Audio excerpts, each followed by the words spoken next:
Shalom, selamat sore saudara-saudara terkasih dalam Tuhan Yesus Kristus. Pada kesempatan persekutuan Komisi Wanita Ester pada sore hari ini, bersama-sama kita akan merenungkan satu tema, menerima kekalahan, siapa takut?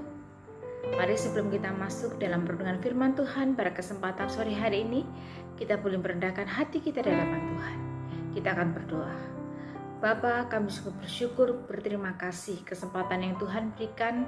Sampai dengan hari ini kami tetap terus mau belajar satu bagian firman Tuhan.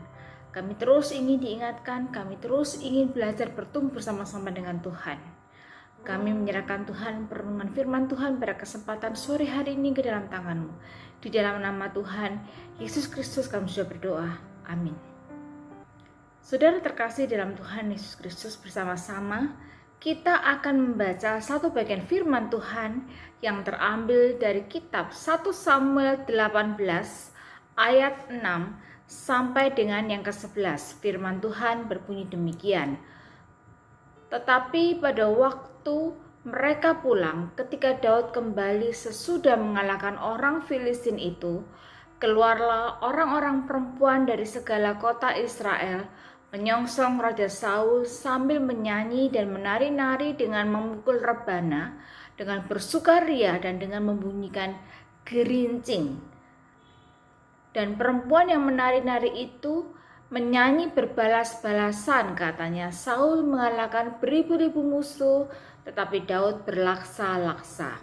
Lalu bangkitlah amarah Daud dengan sangat, dan perkataan itu menyebalkan hatinya, sebab pikirnya, kepada Daud diperhitungkan mereka berlaksa-laksa, tetapi kepadaku diperhitungkannya beribu-ribu. Akhir-akhirnya jabatan raja itu pun jatuh kepadanya. Sejak hari itu maka Saul selalu mendengki Daud. Keesokan harinya roh jahat yang dari Allah itu berkuasa atas Saul sehingga ia kerasukan di tengah-tengah rumah, sedang Daud main kecapi seperti sehari-hari. Adapun Saul ada tombak di tangannya. Saul melemparkan tombak itu karena pikirnya, baiklah aku menancapkan Daud ke dinding, tetapi Daud mengelakkannya sampai 2 kali. Saudara-saudari terkasih dalam Tuhan Yesus Kristus, ada kalimat yang menyatakan bahwa hidup ini seperti ajang permainan. Ada yang menang, tentu ada juga yang kalah. Tidak mungkin menang terus atau sebaliknya. Kalah ataupun menang harus diterima dengan jiwa besar. Dalam sebuah kompetisi, kalah atau menang adalah hal biasa. Begitulah yang sering dikatakan orang.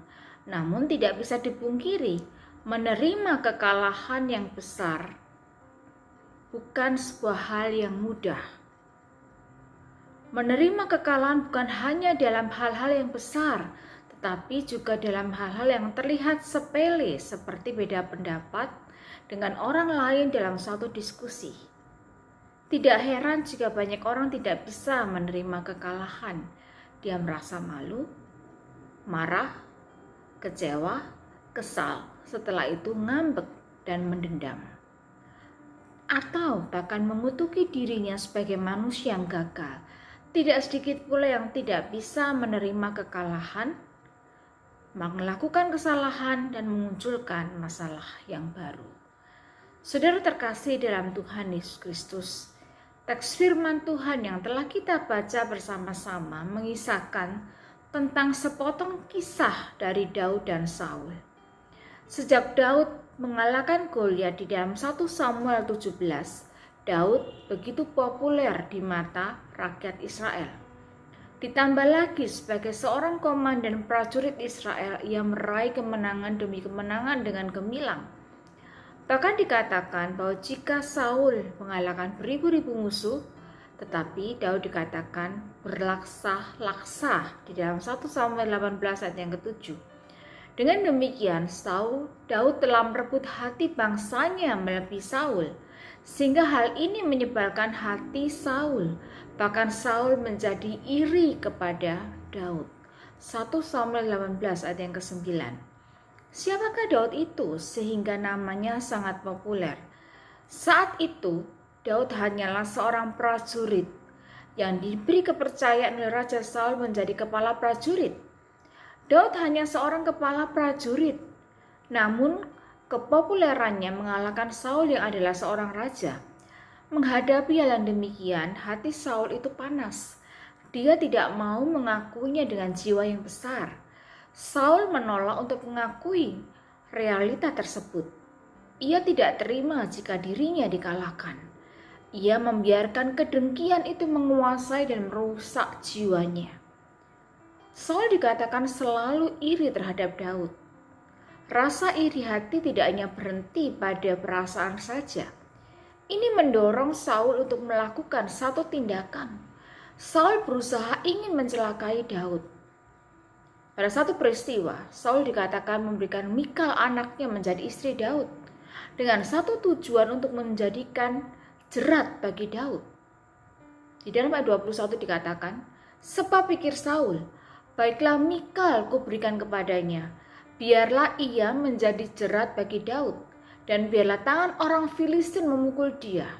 Lalu berkatalah Saul kepada Daud untuk kedua kalinya, pada hari ini engkau boleh menjadi menantuku. Saul berupaya agar Daud itu mendapat celaka, tidak hanya melalui tangan orang lain. Bahkan 2 kali Saul pernah mencoba membunuh Daud dengan sengaja. 2 kali Saul pernah melemparkan tombak ke arah Daud. Saul adalah musuh Daud seumur hidupnya. Namun meskipun Saul berulang kali berupaya untuk mencelakai Daud, Daud tetap selamat karena Tuhan itu melindungi Daud.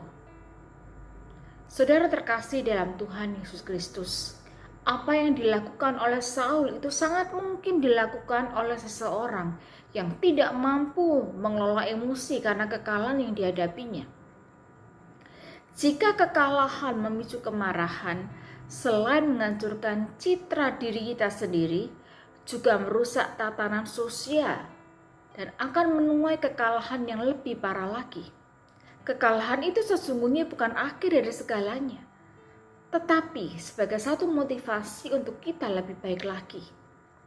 Hakikat menang dan kalah adalah suatu hal yang biasa bergulir di dalam kehidupan ini.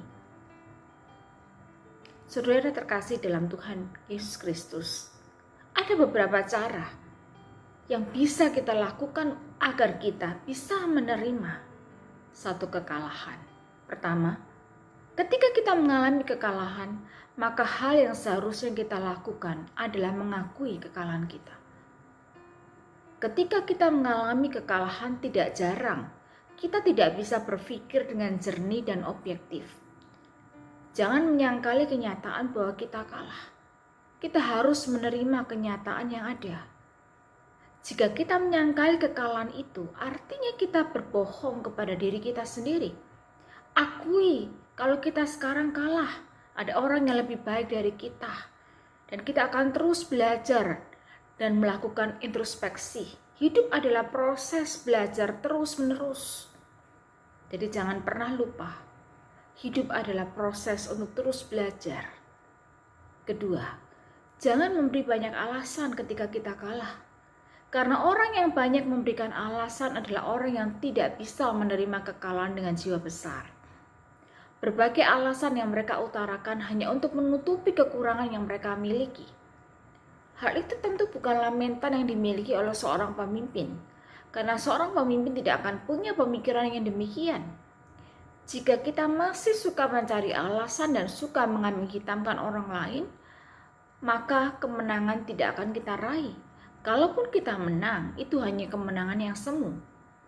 Ketiga, lihatlah kekalahan itu sebagai sarana bagi kita untuk belajar rendah hati, yang adalah karakter Kristus. Milikilah jiwa besar dengan berani menerima kekalahan dan mengakui kelebihan orang lain. Tidak selamanya kita terus menang, tidak selamanya kita berada pada posisi di atas, tidak selamanya kita menjadi pemimpin. Ada saatnya kita akan dipimpin oleh orang lain. Ada saatnya kita harus rela melepaskan jabatan kita sebagai seorang pemimpin. Saudara terkasih dalam Tuhan Yesus Kristus, menerima dan mengakui kekalahan itu tidaklah buruk. Kita sudah melakukan bagian kita. namun hasil akhir tetap Tuhan yang menentukan. Saat kita tidak bisa meraih apa yang kita inginkan, bukan berarti Tuhan tidak berada di pihak kita. Yang terbaik menurut kita belum tentu baik menurut Tuhan. Ketika kita tidak bisa menerima kekalahan, kita akan melukai orang lain, dan itu akan menjadi bumerang bagi diri kita sendiri. Bahkan kita bisa melakukan dosa seperti yang dilakukan oleh Saul. Jangan takut mengakui kekalahan kita, karena kekalahan terbesar adalah ketika kita tidak bisa menerima kekalahan. Mari kita terus belajar berjiwa besar, karena kekalahan yang mengajarkan kita untuk rendah hati lebih baik daripada kemenangan yang meninggikan ego kita. Biarlah firman Tuhan hari ini menguatkan dan terus membuat kita belajar untuk menerima